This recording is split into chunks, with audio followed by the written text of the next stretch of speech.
Ako sada pogriješite s prihranom, jagode će ostati sitne, mekane i bez pravog okusa.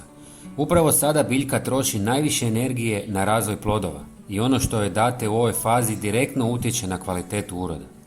Mnogi vrtlari tada nastave dodavati dušik, zbog čega biljka razvija previše lišća dok plodovi ostaju vodeni i slabi. U ovoj fazi najvažnije je kalij jer utječe na veličinu, slatkoću, boju i čvrstoću jagoda. Ako zemlji nedostaje kalija i fosfora, biljka brzo slabi, a plodovi ne mogu dosegnuti puni potencijal.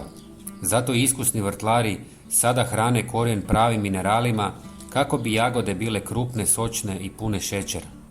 Danas ću vam pokazati dva jednostavna domaća gnojiva.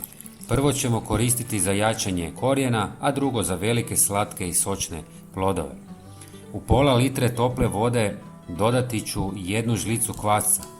Ovo gnojivo jača korijen koji je sada ključan jer preko njega jagode povlače vodu, kalij i ostale minerale potrebne za razvoj krupnih plodova.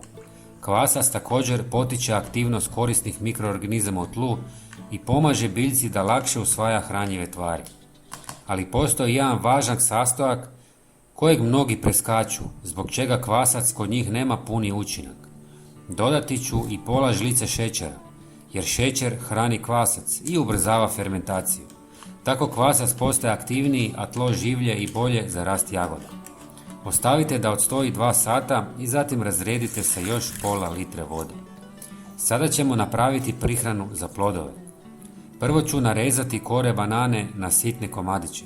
Što su sitniji, to će brže ispustiti hranjive tvari. Osim što sadrže puno kalija, sadrže i prirodne spojeve koji potiču aktivnost u tlu i stvaraju bolje uvjete za razvoj korijena.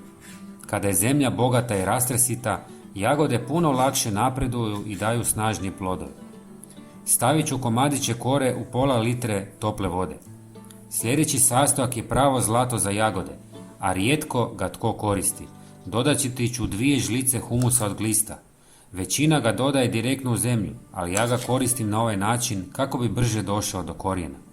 U sebi sadrži veliku količinu razgrađene organske tvari koja hrani tlo i pomaže biljci da ravnomjernije raste.